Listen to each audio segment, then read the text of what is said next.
Paul Grant, I live here in Pelham. Some of you may know me. I worked with Don back in 2012, 2013 in Afghanistan together, and we've maintained contact ever since. So I have the pleasure of introducing him tonight.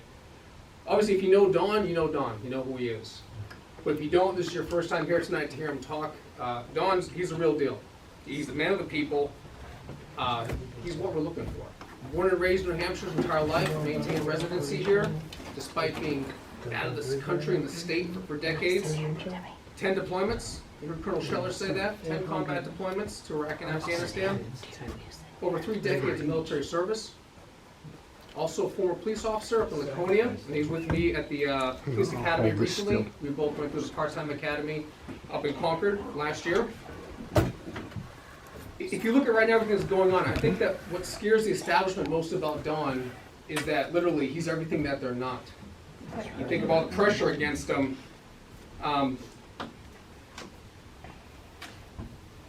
He pays a mortgage.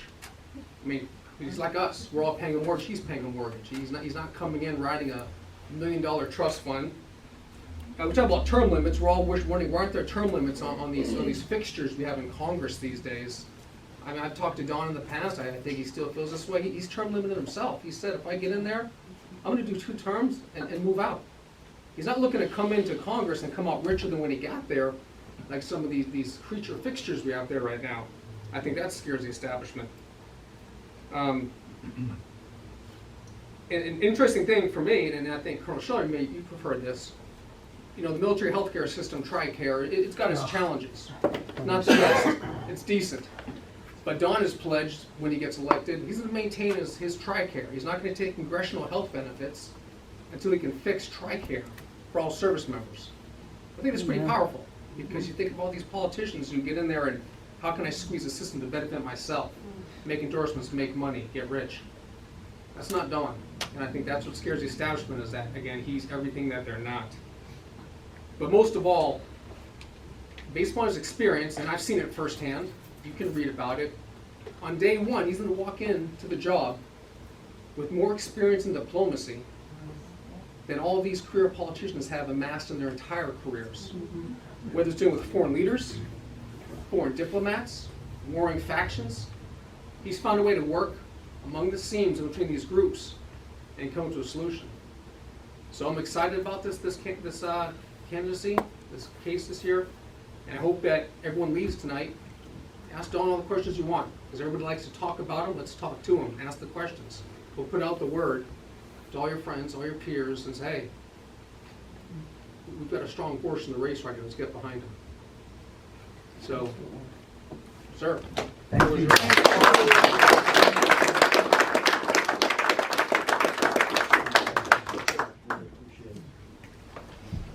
Okay, thank you so much for being here today. It's really an honor to be in front of everybody here, and I know a lot of folks in here, and I'm glad to see them again, and I'm appreciative of the support. And I can't tell you how honored I am once again to be in this VFW. I've been here a number of times, and I'm proud of what they do for our veterans out of this VFW. Thank you both very, very much. Couldn't do it without you, and our veterans have earned it, and I want to thank you. And for all the veterans in here, I want to thank you very much as well. And those that support the veterans, I have parents of a former student of mine. Apparently he liked my class. Yes, he did. And I enjoyed him as well, and he's serving now. He's in Eastern Europe, and he's been there for about a year. You said. Yeah. Here he comes home, and then he'll be back up here for leave. Yep. And then, as I told you earlier, I want to have an opportunity to catch up You with would him. love that. You would absolutely love it. Certainly learn some things from him about what's going on over there firsthand. That's right. And then I'll be able to thank him, and I'll be able to get some good information, right? Get some good stories, and Fantastic. Yeah. yeah. So thank you very much. I have my friends here from Connecticut, Plainfield.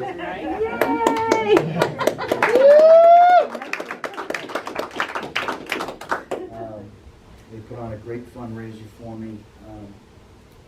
When I first announced, remember that? Yeah. A year and a half ago on the campaign trail. And you guys heard about me and you said, hey, come on down. And I went down. It was great. Tim, when did you come in? How are you, my friend? We went through the academy together as well. His dad's a legend, police officer. His brother is a retired Manchester police officer. He's a part-time officer in Pelham. He's also at school in Massachusetts, right? He's like the dean of discipline. So the kids come in, that's the best way I can explain it, right? The kids come in, they're sitting in front of him, because it's uh-oh, right? It's uh-oh time. So it's good to see you. Thank you for coming by. What an honor it is.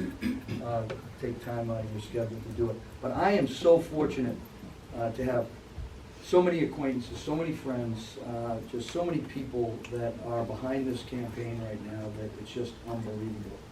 And I got a simple platform. Right? It's just so simple. It's God, family, community, country. Right? And it's all leveraged to do a few things. To build back America's strength. And I don't want to use build back, but I just want to say that it is to regain the initiative on America's strength, right? America's strength is lacking, and it has been lacking for some time. Not only over this administration, but previous administrations that kind of set it up, right? President Trump righted things in many, many ways, right? But the administrations that came before him weakened us and brought an imbalance in our national security that has hurt the homeland and has hurt us overseas. No administration has done more damage to America's economy, our fiscal stability, and our national security than this administration. This administration, bar none, is an existential threat to America. And that is not hyperbole. And that is not some guy standing up here because he's running for office as a Republican saying, you know, bad things about the Democrats. Because here it comes. Republicans have been involved in this as well. Yep. And we can't stand up here and point fingers just at one party. We have to assume the responsibility for our own mistakes, our own collaboration with them. Letting things go by, not standing up for what's right, not serving the people like you're supposed to, not being public service oriented, right? You are first. When you're in a public service job, you are first.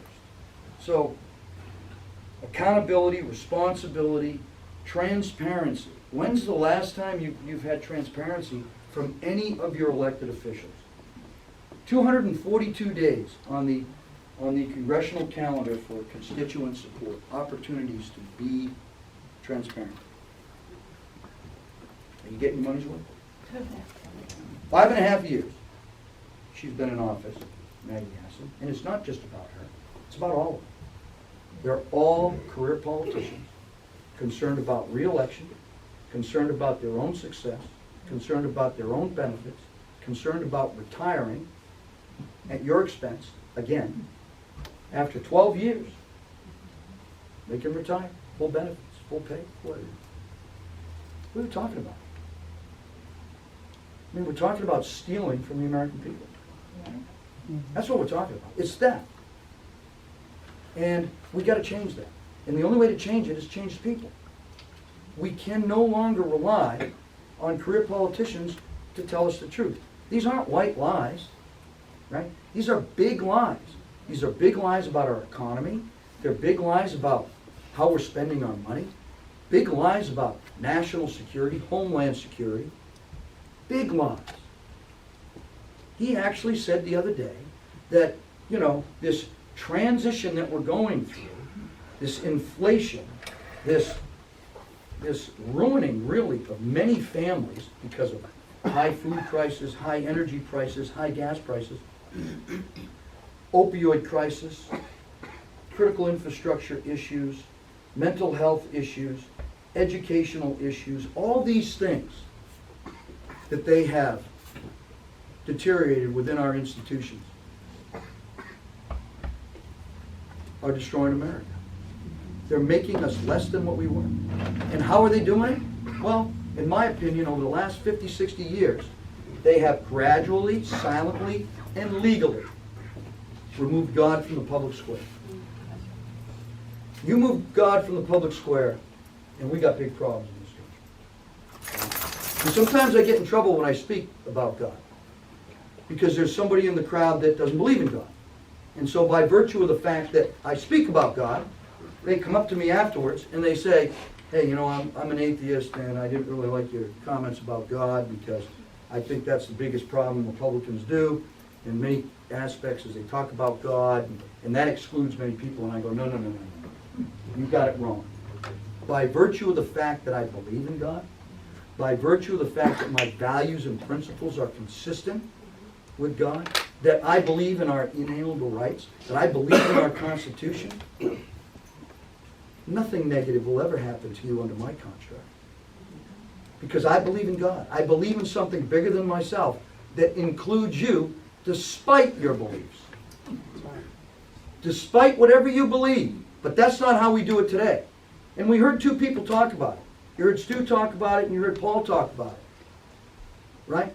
You heard them talk about what people don't like. They don't like the truth. If you speak the truth and they don't like it, you now have a mental health problem. I've been accused of having a mental health problem. Why? Because I spoke the truth. I spoke the truth about our governor. I spoke the truth about other sitting people, you know, important people. Because it's the truth. It's not a lie. We need to know the truth.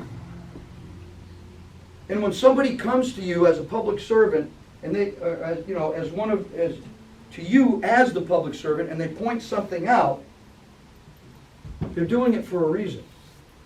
And you have to listen, and you have to be able to change your behavior. But we don't want to change. I believe this, and so therefore I am right, you are wrong. See you later. So what has happened? We have flipped our government, which is a bottom-up government, that invests in you, of the people, by the people, for the people, and we've completely turned it around, and now we have a top-down government that is unlimited in its nature, and is in every aspect of your life, has undermined God, has undermined our family values, has taken our education system away from us, has perverted our political process, and has identified certain people at the top of the pyramid that are more important to you, and therefore they're going to work to sustain that. Special interests, lobbyists, very wealthy political elite. And this government is now 2.5 million people large, 450 departments and agencies, and a register of 175,000 pages of rules and regulations that impose restrictions upon your freedoms. And when you start not to cooperate, they figure out how to induce fear, how to induce uncertainty, and how to control you more. Even if it means lying to you about viruses or anything else. Absolutely. That's what they're doing. And I don't think it's hyperbole, and I think I'm right. And you're I think the analysis is right. Say again? You're understating it. And I'm understating. Right, exactly. Thank you. Let's not forget that. So, what do we got to do? We have to stand up. We have to reach out to everybody we can possibly reach out to, and we have to say enough is enough. This is our country. It's their country too, but we don't like the way they're running it, because they're not running it consistent with our values and principles. God gave us inalienable rights, and it's up to us to protect them. And when we don't protect them, somebody else will be sure to take them from them. And that's what's happening today. And it's happening across our government. And we're seeing it in every institution. You see it with God, you see it with family, you see it with education. The political parties are completely dysfunctional and corrupt. They can't work, they're not working. It doesn't work. It's broke. And then now our military. Yeah, Our military who does stand-down training for pronouns. good. We're not going to do shoot, move, communicate, survive training, right? We're going to do pronoun training. Oh, and then we're going to kick thousands of them out with other than honorable discharges because they won't get a vaccine that we already know doesn't work. Yeah. And there's no operational requirement for it.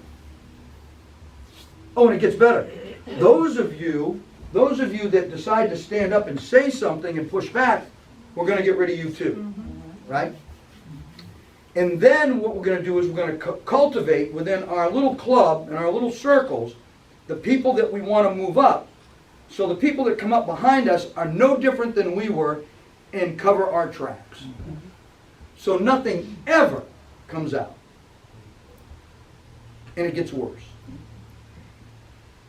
Our military is not prepared to do its job for the American people.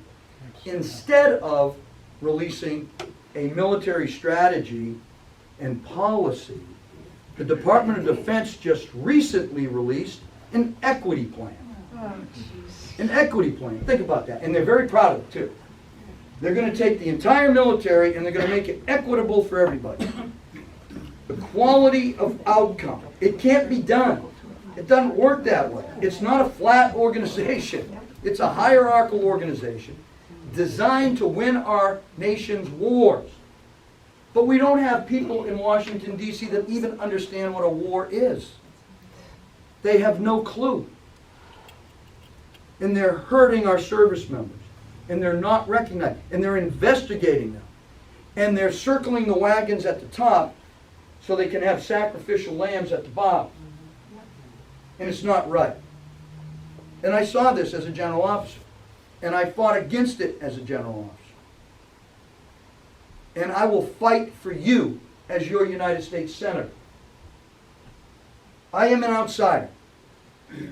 They don't like me because of that. They don't like me because when they have people call me up and ask me to get in line, they've done everything. Initially, offered me a job. I said, no thank. Offer you money, right? I say, no thank. They have the wealthy, influential people call you up, say, hey, you got to get in line. You got to become part of the team. This is a team effort, right? And I go, well, I don't like the team. I don't like the team. Why is this team effort? And they go, well, you can't win without our support. You can't win without our money. That's what they told me. And I said, no. Okay, he's not going to cooperate that way. Oh, let's go after his livelihood. Okay, let's go after his job as a professor. And they successfully took that away from him. Oh, now let's go after his job as a police officer. Let's get the chief of police to call him in and read him the riot act. And then every other place he applies, no thank you. You're a political liability. So now, the two things that I love, right, outside of the military, teaching and law enforcement, I can't do in my own state, which I've lived here, been a resident here for 60 years. So now they want to bend me that way, right?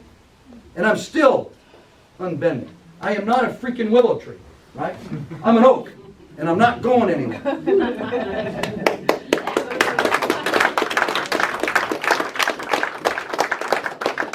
My parents taught me to do, and that's what I'm doing. That's what I learned on our family farm, and that's what I'm doing. I have character. I have integrity. I don't know everything. I need your help. I have set up, over the last year and a half, a campaign infrastructure from the bottom up that is second to none. That if I had to pay for it, it would cost $1 million. 1,000 volunteers, county chairs, area chairs, town chairs, city chairs. They're in this room. New England chairs.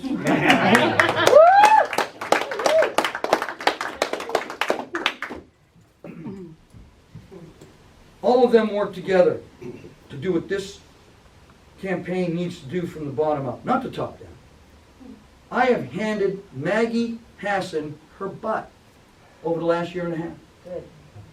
She has spent $10 million on ads, and it's all failed. When I started out a year and a half ago, I was 30 points behind her. I am now tied with her. I'm beating her among independents.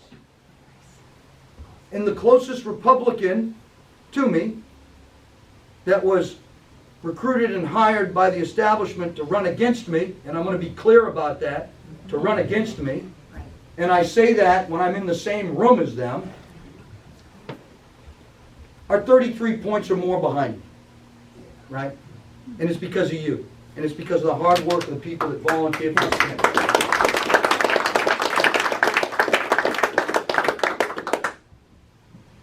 I will be honest with you. I will be truthful with you. I will set up an organizational structure inside as a senator that will serve you. All of those county chairs will become paid county chair administrators, and they will work for you in this state. My focal point won't be Washington, D.C. It'll be the Granite State. I will operate as if the 17th Amendment doesn't exist. That I can be called back at any time by you for not doing my job for you. And I think that's important distinction between me and anyone else that's running, especially the incumbent. They work for somebody else, and it's not you. They're beholden to somebody else, and it's not you. And I think that's hugely important. So how do you know? How the hell do you know? Every damn politician stands up in front of you. Well, I don't consider myself a politician, but everybody running for office stands up in front of you and says, hey, I'm going to do this for you. I'm going to go down there and work for you. You're going to be able to go in my office. You're going to see me. I'm going to be there, blah, blah, blah, this, that, and the other thing. Oh, okay, great. And then what do you observe? Come on, tell me what you observe. Nothing. The exact opposite. Absolutely the exact opposite. So how do you know that I'm going to do that? Well, I'm going to cover my why. Now, my wife is here, Sharon, who I love very much, who's been with me for 33 and a half years. We have 3 children. We have 3 grandchildren. And without her, I would not be standing here, and I would not be the man, half the man that I am today.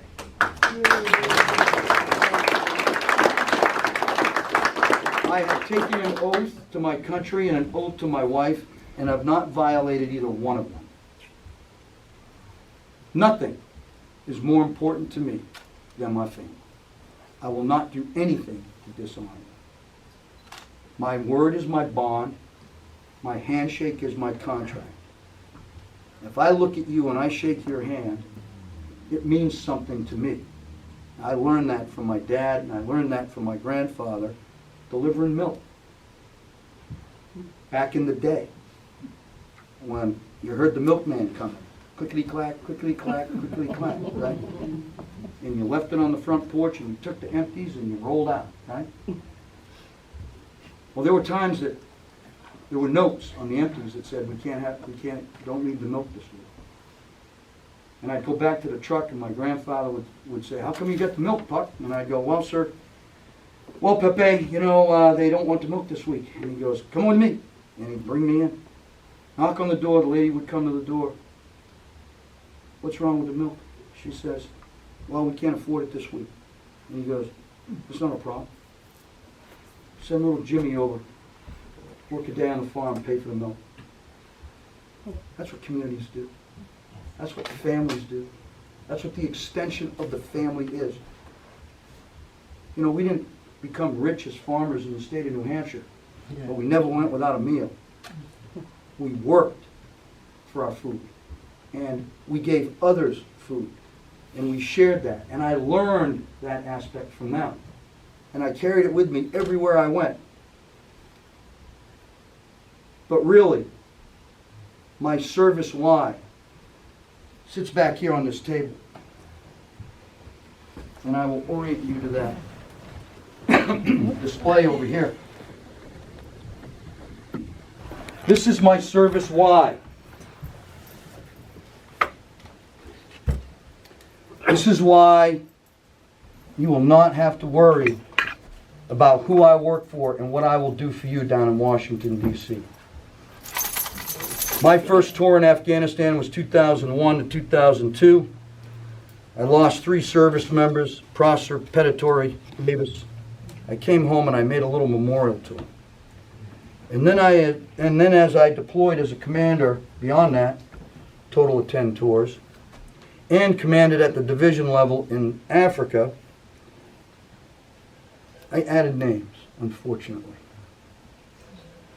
To the point where after 10 tours and my service retirement, had 72 dog tags in the case, because I just couldn't put all the names on this. So these dog tags are in here, along with the rosters of the men and women that I did not bring home. Men and women that I sent out on missions that I did not bring home. Families that I wrote letters to. Moms and dads that I cried with, that I sat with, that I broke bread with.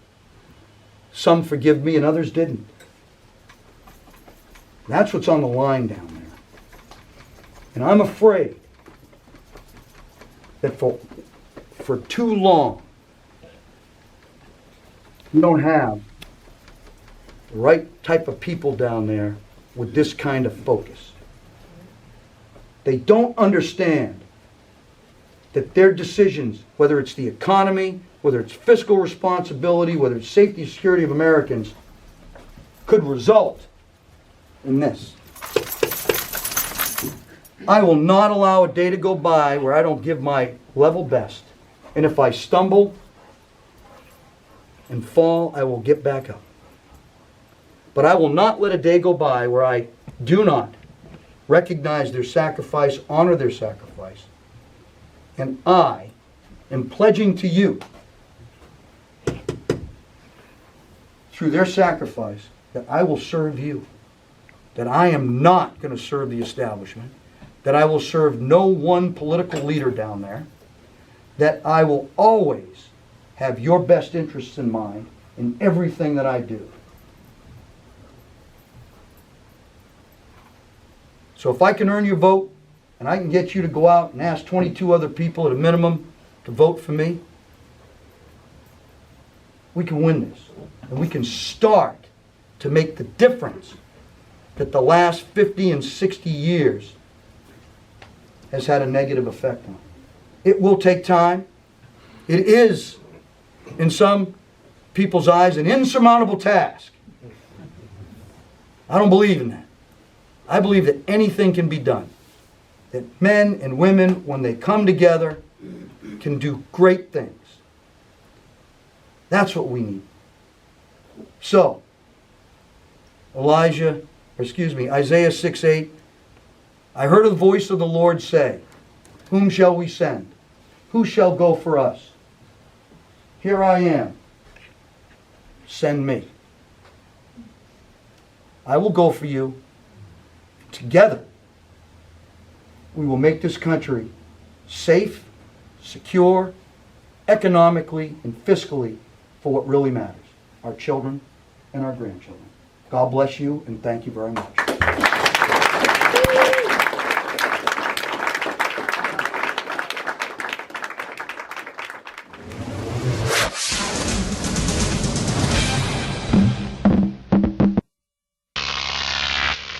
Croc TV.